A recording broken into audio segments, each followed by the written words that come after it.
Good evening, everyone.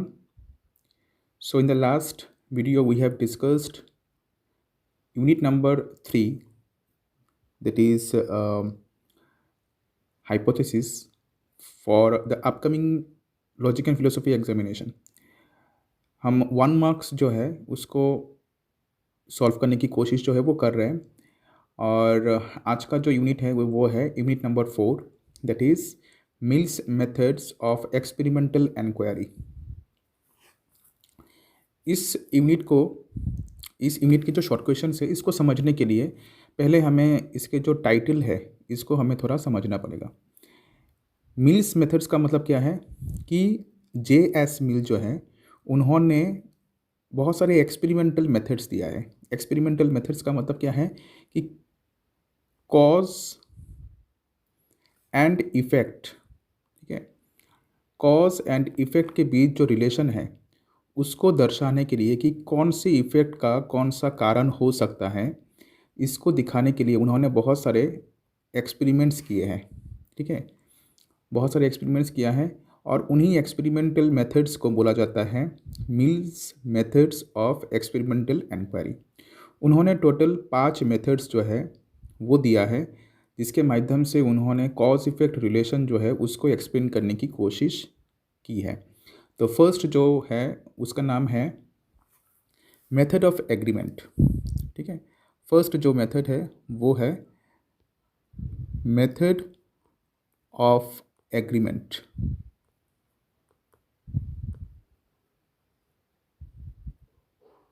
Method of agreement. Second जो है वो है मेथड ऑफ डिफरेंस। थर्ड जो है वो है joint method of agreement and difference. Fourth वाला जो है वो है method of concomitant variation. Fifth जो है उसका नाम है मेथड ऑफ रेसिड्यूज। तो ये 5 मेथड्स जो है ये दिए थे जॉन स्टुअर्ट मिल ने कॉज इफेक्ट रिलेशन को एक्सप्लेन करने के लिए। ठीक है, तो शॉर्ट क्वेश्चंस को देखते हैं। फर्स्ट क्वेश्चन ये है कि how many experimental methods are recognised by Mill. Mill ने कितने सारे एक्सपेरिमेंटल मेथड्स को रिकॉग्नाइज्ड किया था। तो हमें पता है कि मिल ने टोटल 5 एक्सपेरिमेंटल मेथड्स जो है उसको रिकॉग्नाइज किया है। Method of agreement, method of difference, joint method of agreement and difference, method of concomitant variation and method of residues. What according to Mill are the fundamental methods of induction? उनके हिसाब से कि ये जो 5 methods है, 5 methods में से सबसे इम्पॉर्टेंट मेथड्स क्या क्या है।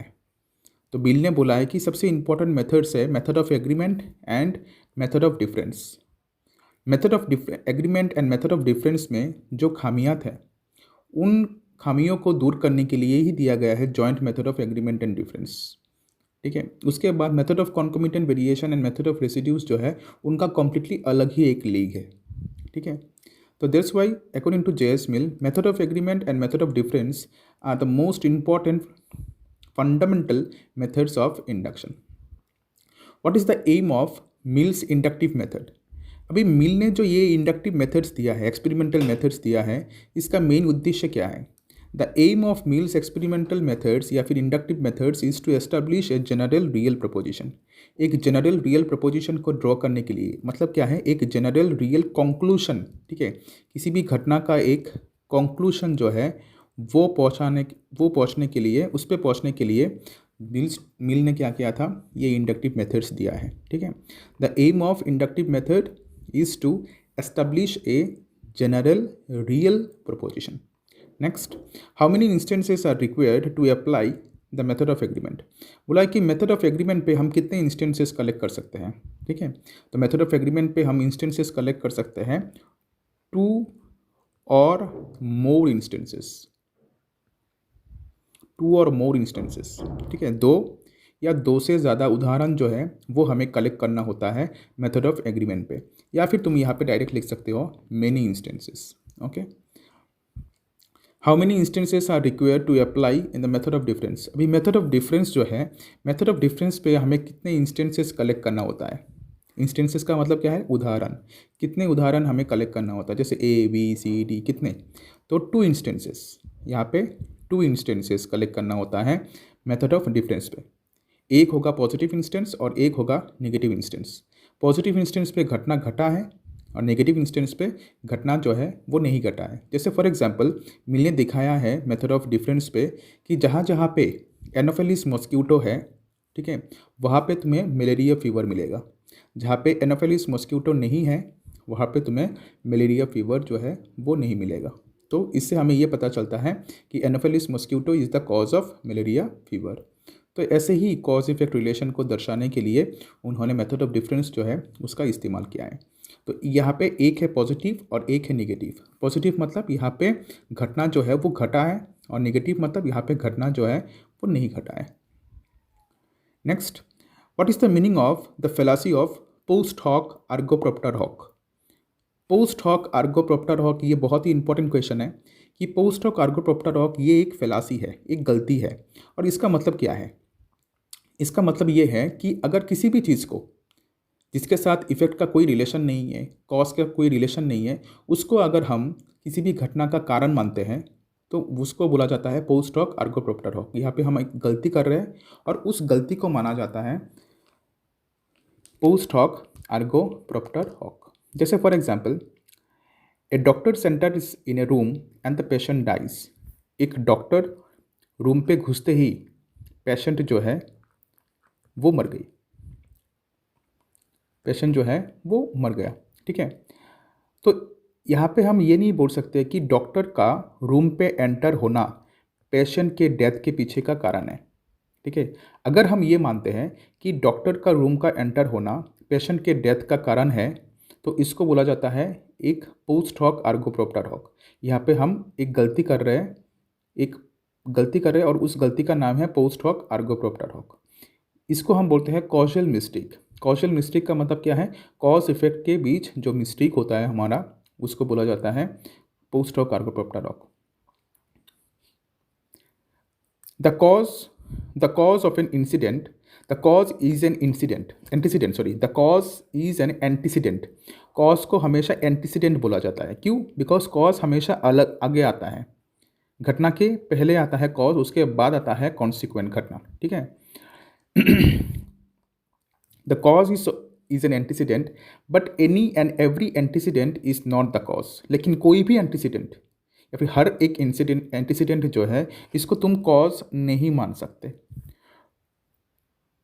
टू मिस्टेक एनी और every antecedent as the cause of an event होगा, event is to commit the fallacy of post hoc ergo propter hoc.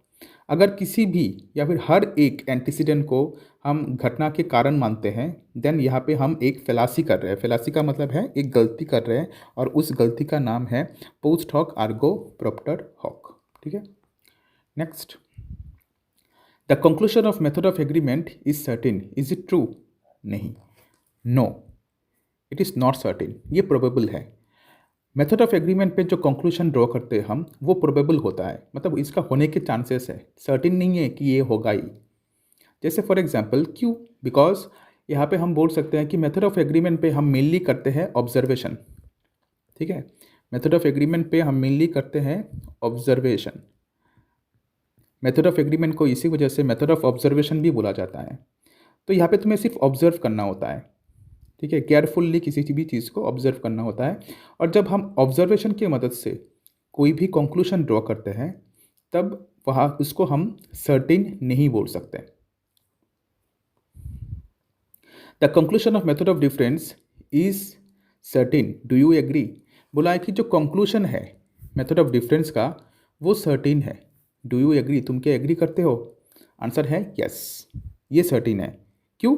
Because method of difference जो है, मेथड ऑफ डिफरेंस जो है वो है तुम्हारा experiment.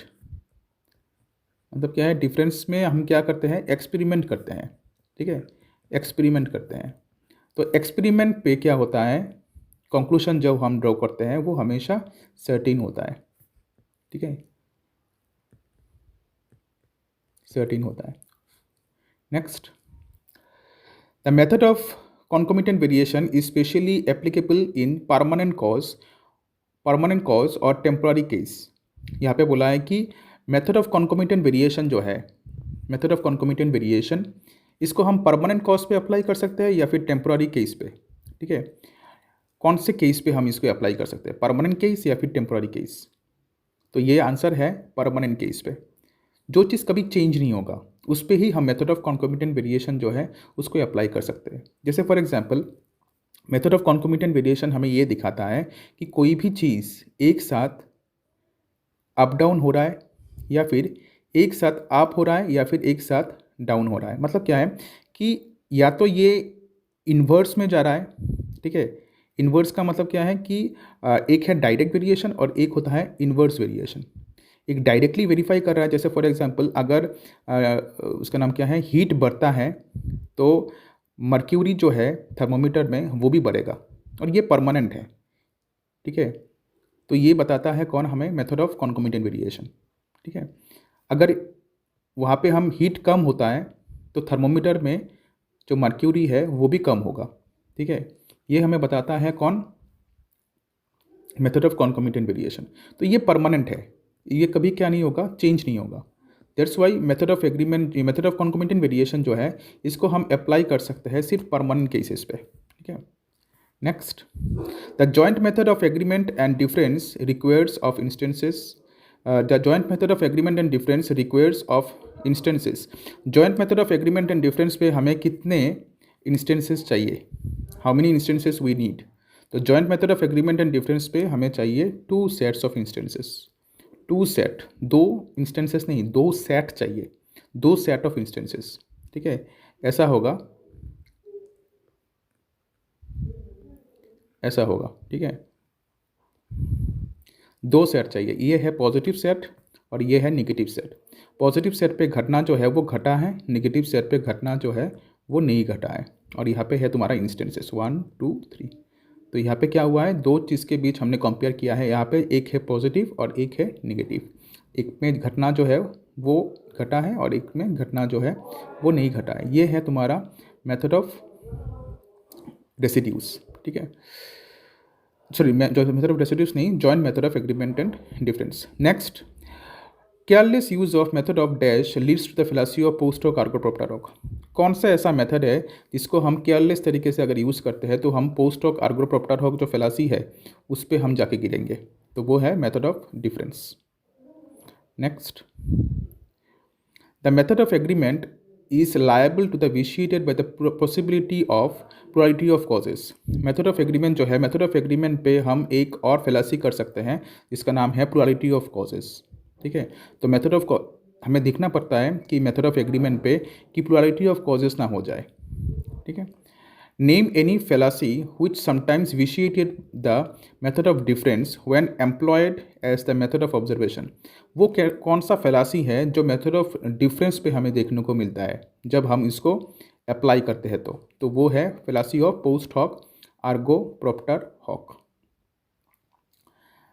Method of agreement is preeminently the method of observation, is it true? Answer है yes. Method of agreement पे method of agreement को मेथड ऑफ ऑब्जर्वेशन भी बोला जाता है बिकॉज यहाँ पे हम ऑब्जर्व करते हैं। तो इसका आंसर होगा yes. The method of difference is preeminently the method of dash. तो इसका आंसर होगा कि method of difference is preeminently the method of agreement, ठीक है। इसका आंसर ये नहीं है, हाँ, इसका आंसर जो है वो नहीं है। Next,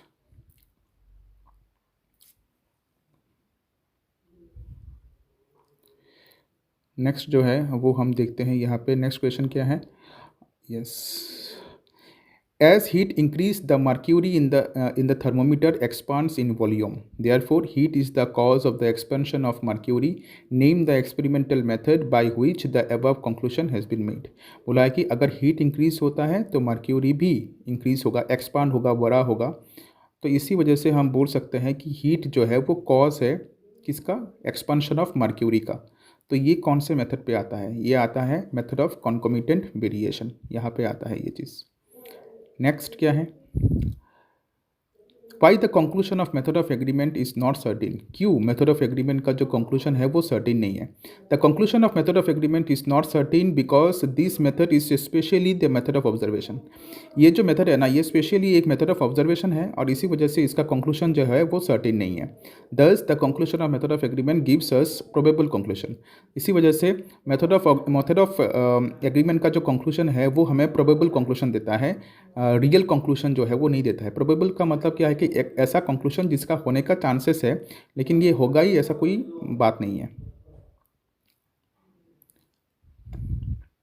next, on which canon of elimination the method of residues is based. Method of residues जो है वो कौन से कैनन पे, कौन से रूल पे, रूल्स ऑफ एलिमिनेशन पे ये बेस्ड है। The method of residues is based on the following canons of elimination. Nothing is the cause of the phenomenon which is known as the cause of different phenomenon. यहाँ पे बोला है कि कोई भी चीज़ एक घटना का कारण नहीं होता है, हो सकता अगर वही चीज़ दूसरे घटनाओं का कारण है। ठीक है, जैसे for example if A is the cause of B C D then A can not be the cause of E. ठीक है, next, name the experimental method which is based on these canons of elimination. Whatever antecedent can be left out without prejudice to the effect can be no part of the cause.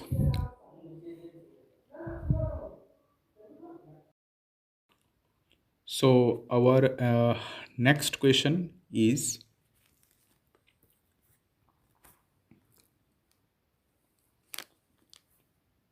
the method of difference is preeminently the method of dash. तो इसका जो answer होगा, ये answer होगा यहाँ पे experiment.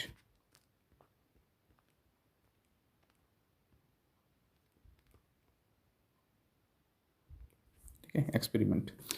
Method of difference को हम मेथड ऑफ एक्सपेरिमेंट भी बोल सकते हैं। ये आंसर नहीं होगा, यहाँ पे गलत टाइपिंग जो है वो किया गया है। Next, as heat increases the mercury in the thermometer expands in volume, therefore heat is the cause of the expansion of mercury। ये ऑलरेडी पहले एक बार डिस्कस किया है कि मेथड ऑफ कॉन्कोमिटेंट वेरिएशन जो है इसके अंडर पे ये आता है। अच्छा, नेक्स्ट जो मेथड है हमारा, क्वेश्चन जो है वो है, name the experimental method which is based on the canon of elimination. Whatever antecedent can be left out without prejudice to the effect can be no part of the case. अगर कोई भी antecedent को हम left out कर सकते हैं, मतलब निकाल सकते हैं विदाउट इफेक्टिंग द इफेक्ट। ठीक है, विदाउट इफेक्टिंग द इफेक्ट का मतलब क्या है, अगर मैं इसको निकाल देता हूँ तो इससे इफेक्ट को कोई फ़र्क नहीं अगर नहीं पड़ता है, तो इससे हमें ये पता चलता है कि वो जो चीज़ है can be no part of the cause, वो कॉज नहीं है। ठीक है, मतलब सोच लो कि अगर ए बी सी डी ये 4 सर्कमस्टेंसेस है जिसके वजह से ई का जन्म हुआ है। ठीक है, इसका मतलब क्या है कि ई जो है ये एक इफेक्ट है। ठीक है, ये इज़ द इफेक्ट। अगर ई इफेक्ट है तो हम इसके कारण जो है, इस इफेक्ट का कारण इन चारों में से किसी एक को ढूंढना है। ठीक है, तो अगर हमें बाद में मेथड ऑफ एग्रीमेंट हमें अप्लाई करने के बाद अगर पता चलता है कि ए अगर कारण है, ठीक है, तो हम बाकी किसको निकाल रहे हैं, यहाँ से बी को निकाल देंगे, सी को निकाल देंगे, डी को निकाल देंगे। ये हमारे कॉज इफेक्ट रिलेशन में नहीं आता है। तो यहाँ पे यही बताया गया है कि अगर कोई भी एंटीसीडेंट को हम निकाल सकते हैं without prejudice to the effect. Without prejudice to the effect का मतलब क्या है, अगर इफेक्ट को इफेक्ट किए बिना, इफेक्ट के सपोर्ट के बिना अगर मैं किसी भी चीज़ को, एंटीसीडेंट मतलब कॉज को निकाल सकता हूँ, तो हमें ये पता चलना चाहिए कि वो घटना के पीछे का कारण जो है वो नहीं है, can be no part of the cause. तो ये कहाँ पे लिखा है, ये लिखा है मेथड ऑफ एग्रीमेंट पे। Which principle of elimination forms the basis of method of agreement? वो कौन सा एलिमिनेशन है जो मेथड ऑफ एग्रीमेंट का बेस है। Whatever antecedent can be left out without prejudice to the effect can be no part of the cause. Method of agreement is based on this principle. Method of agreement जो है इसी principal के ऊपर ही dependent है। तो ये already यहाँ पे हमने कवर किया है कि कोई भी एंटीसीडेंट जिसको हम निकाल सकते हैं इफेक्ट को बताए बिना, ठीक है, इफेक्ट को टच किए बिना, तो हमें पता चलना चाहिए या फिर हमें ये जानकारी रहना चाहिए कि वो जो एंटीसीडेंट है वो एंटीसीडेंट या फिर वो जो सर्कमस्टेंस है वो सर्कमस्टेंस इफेक्ट के साथ कनेक्टेड नहीं है, ठीक है, और वो कॉज भी नहीं हो सकता। अगर इफेक्ट के साथ कनेक्टेड नहीं है मतलब वो उसका घटना का कारण जो है वो नहीं बन सकता। इसको ही बोला जाता है method of agreement. When heat is applied to ice, the ice melts. When heat is not applied to ice, then ice does not melt. Therefore, heat is the cause of melting of ice. अगर मैं heat apply करता हूँ ice पे तो ice पिघल जाता है, ठीक है। अगर मैं हीट अप्लाई नहीं करता हूँ, ठीक है, तो आइस जो है वो नहीं पिघलता है, ठीक है। तो यहाँ से हमें पता चलना चाहिए कि हीट जो है वो कॉज है किसका, मेल्टिंग ऑफ आइस का। ये कौन सा एक्सपेरिमेंटल मेथड्स के ऊपर डिपेंडेंट है, तो ये है मेथड ऑफ कॉन्कोमिटेंट वेरिएशन। मील का जो फोर्थ मेथड है मेथड ऑफ कॉन्कोमिटेंट वेरिएशन, जिसको हम सिर्फ परमानेंट कॉजेस पे अप्लाई कर सकते हैं। इस पे ये एग्जांपल हम दे सकते हैं। Next, write the name of inductive method which enables us to proceed from cause to effect and effect to cause. वो कौन सा इंडक्टिव मेथड है जहाँ पे हम कॉज से इफेक्ट पे जा सकते हैं, इफेक्ट से भी कॉज पे आ सकते हैं। कॉज टू इफेक्ट, उसके बाद इफेक्ट टू कॉज, मतलब क्या है, हम यहाँ पे आ रहे हैं और यहाँ पे जा रहे हैं। कॉज से इफेक्ट पे जा सकते हैं, इफेक्ट से हम कॉज पे आ सकते हैं। जैसे for example, where there is anopheles mosquito there is malaria fever, ठीक है। तो यहाँ पे हम इफेक्ट से कॉज पे कैसे आ सकते हैं, मतलब इफेक्ट को हम कैसे कॉज मान सकते हैं, इफेक्ट को हम कॉज मान सकते हैं। Where there is malaria fever there is anopheles mosquito, ठीक है। तो ये है हमारा cause to effect and effect to cause, और ये चीज़ हम सिर्फ और सिर्फ ऑब्जर्वेशन पे ही कर सकते हैं। और ऑब्जर्वेशन के साथ कनेक्टेड जो मेथड है वो है method of agreement. Method of agreement पे हम कॉज टू इफेक्ट जा सकते हैं, इफेक्ट टू कॉज आ सकते हैं, ठीक है, याद रखना। In the method of agreement there is no plurality of cause, is it true. Method of agreement पे कोई भी प्लुरलिटी ऑफ कॉज नहीं हो सकता। ये ट्रू है? नहीं, आंसर है नो, ये ट्रू नहीं है। मेथड ऑफ एग्रीमेंट पे हम कभी कभी प्लुरलिटी ऑफ कॉज जो है उस पर जाके हम गिरते हैं, ठीक है। प्लुरलिटी ऑफ कॉज का मतलब क्या है, the same effect may have different causes in different circumstances. Nothing is the cause of the phenomenon which is known to be the cause of different phenomenon. Name the experimental method which is based on this canon. बोला है कि nothing is the cause of the phenomenon which is known to be the cause of different phenomenon. कोई भी चीज़ एक घटना का कारण नहीं हो सकता अगर वही चीज़ बहुत सारे घटनाओं का कारण है। तो मतलब क्या है कि अगर A is the cause of, अगर A is the cause of B, C, D, then A cannot be the cause of E, ठीक है। अगर A, B, C, D का कारण है तो A, E का कारण नहीं हो सकता। क्यों? Nothing is the cause of the phenomenon. कोई भी चीज़ किसी भी फेनोमेनन का, घटना का कारण नहीं हो सकता अगर वो ऑलरेडी कॉज है डिफरेंट फेनोमेनन का। ए तो ऑलरेडी डिफरेंट फेनोमेनन का कॉज है, बी सी डी का कॉज है, तो ए ई का कारण जो है वो नहीं हो सकता। ये है मेथड ऑफ रेसिड्यूस, याद रखना। ये मेथड ऑफ डिफरेंस नहीं होगा, ये होगा method of residues. What is post hoc ergo propter hoc, already discuss कर लिया है हमने। The method of agreement is the method of observation and the method of difference is the method of experiment. Is it true? बोला है कि method of agreement को हम method of observation बोल सकते हैं because agreement पे हम क्या करते हैं, observation करते हैं, and method of difference को हम method of experiment बोल सकते हैं क्योंकि method of difference पे हम क्या करते हैं, experiment करते हैं। तो ये true है क्या? आंसर है yes, it is true। तो ऐसे ही टोटल 26 शॉर्ट क्वेश्चंस है, और ये जो शॉर्ट क्वेश्चंस है ना, ये लास्ट 13 ईयर्स में, ठीक है, लास्ट 13 ईयर्स में आया है शॉर्ट क्वेश्चंस इस चैप्टर से, प्लस एक्स्ट्रा बहुत सारे शॉर्ट क्वेश्चंस जो है यहाँ पे ऐड किया गया है। तो एक बार देख लेना, कोई भी डाउट होने से कमेंट सेक्शन पे पूछ सकते हो। नेक्स्ट वीडियो पे उस डाउट का क्लियरेंस जो है वो मिल जाएगा, ठीक है। चलो बाय बाय।